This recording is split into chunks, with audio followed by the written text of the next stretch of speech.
good midday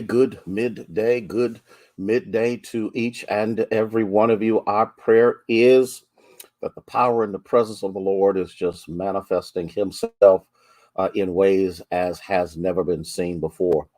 There ought to be a testimony. Eyes have not seen, nor ears heard, nor has it entered into your heart what great things God has in store for you. And so, with that being said, I just want to welcome each and every one of you to a glorious day.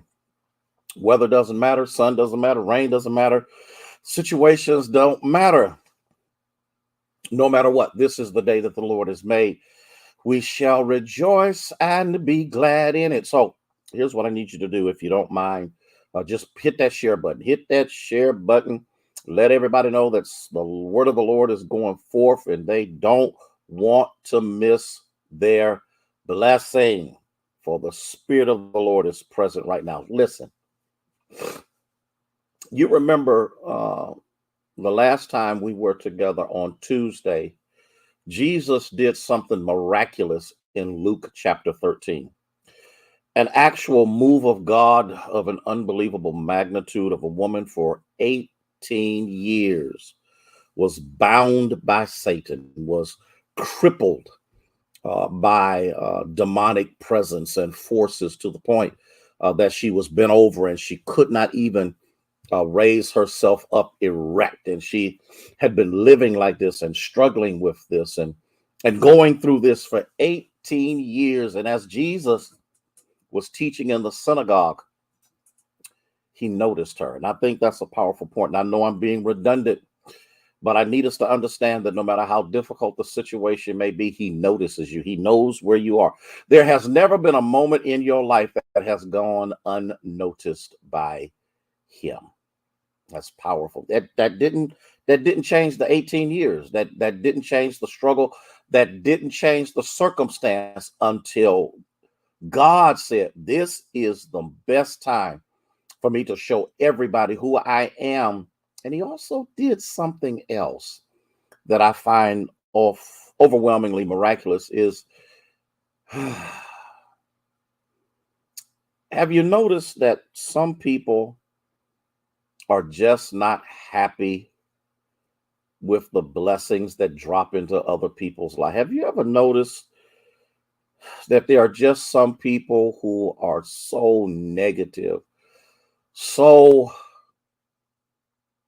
I'm trying to figure out the word I want to use to describe somebody like that who just doesn't care, and unless it's according to what they say or how they feel or what they have supposed. And the sad thing about it is, again, we're going back to what I said in one of the earlier sessions. We sometimes take God and put him in this box, and we figured this is the only way God is supposed to operate. This is the only way God is supposed to move. This is the only way that God is supposed to present himself to his people. And by doing so, we limit the power of God. We limit the presence of God. We limit the potential of God to show you that he's a whole lot more than what you think he is. He has a lot more capability than what you believe he has. And so he does this on the Sabbath, which is the key. It's on the day that the saints, the Jewish saints, gather together in the synagogue to experience the word of God. And this woman who experienced the relief of a demonic intrusion for 18 years now stands up straight. And when she does so, she glorifies God. Oh, that's some powerful stuff right there. But when you get to the 14th verse, let me read it. But the ruler of the synagogue answered with indignation because Jesus had healed on the Sabbath, and he said to the crowd. Now, I want us to look at this. I want us to look at the highest level of insensitivity that could possibly be displayed. Here is a woman, and again, and again, and again, and when we do see this manifested even in the times that we live, women are considered to be second-class citizens. They have no significance. They have no input. They have no voice. They have no nothing. They are just there. He didn't care. And he had to have known that over the years, this woman, put in the chat, this woman had been bent over by, and because there was no level of sensitivity to her plight, when Jesus shows up and relieves her of her anxiety, relieves her of her infirmity, relieves her of the pain and torture that she had been going through for 18 years, the ruler of the synagogue, with indignation, which meant he was livid, he was angry, he was beside himself, he was screaming to the crowd, how dare he heal on the Sabbath? How dare he loose this woman? How dare he set this woman free on the Sabbath day? He says it to the crowd because he can't say it to Jesus. I'm going to say something. There's a whole lot of people who will say a lot to the crowd, but they won't say it to the person. And so Jesus is right there. And the ruler of the synagogue would not even talk to Jesus, but talk to the crowd, to try to rally the crowd against Jesus. But how many of you know that no matter how many times the enemy, oh, bless his name, the enemy tries to rally forces against you, God's got a word for every one of them. Look what he says. He says, there's 6 days on which men ought to work. Therefore, come and be healed on them and not the Sabbath. Yeah, okay, wait a minute.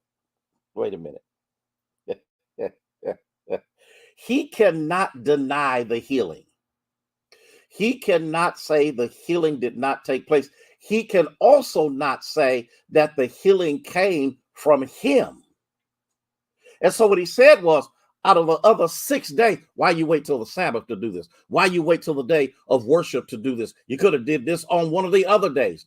You could have did it on Sunday, Monday, Tuesday, Wednesday, Thursday, Friday. Why do you wait till the Sabbath day to do this? You could have did this work on any other day except for the Sabbath day. And you have no respect for what we honor to be pure and holy. Isn't it amazing that people are so caught up on the day that they miss the divine move of God? Do you realize that God does not have to wait for Sunday to heal? God does not have to wait till Saturday to heal, or Sunday is ours, Saturday is the Sabbath.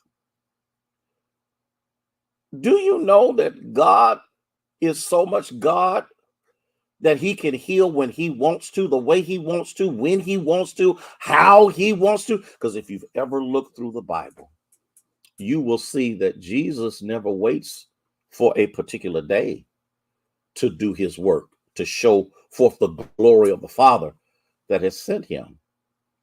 He chooses to do the work when the work needs to be done. And here's Jesus's response to what this ruler has screamed out to the crowd. And I'm sure right about then the crowd, because they didn't know any better, was like, you know what? You're right. That shouldn't have happened. 18 years have gone by. No, that you know what? You're right. He is out of order. He's wrong. See what this ruler is doing. See what this one person is conjuring up in the minds of the people.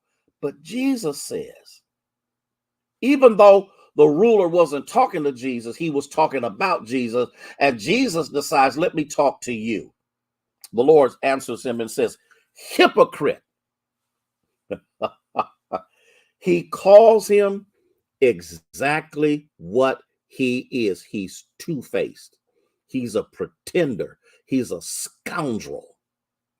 He's the kind of person that you couldn't trust if you needed to, because for 18 years, he allowed this woman, without any prayer, without any concern, without any intervention, to live this miserable life that she's been living.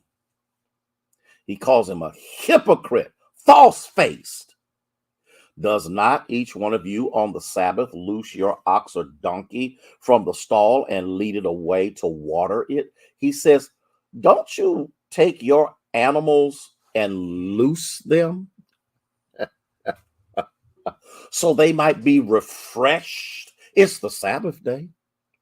It's Saturday. It's the Sabbath day. But don't you loose them out of the stall and you take them so that they can get some water? So look at what he says. So ought not this woman, being a daughter of Abraham, whom Satan had bound, think of it, for 18 years, be loosed from the bond on the Sabbath? Look at what Jesus says. You mean to tell me that your donkey or your ox is more important than this woman?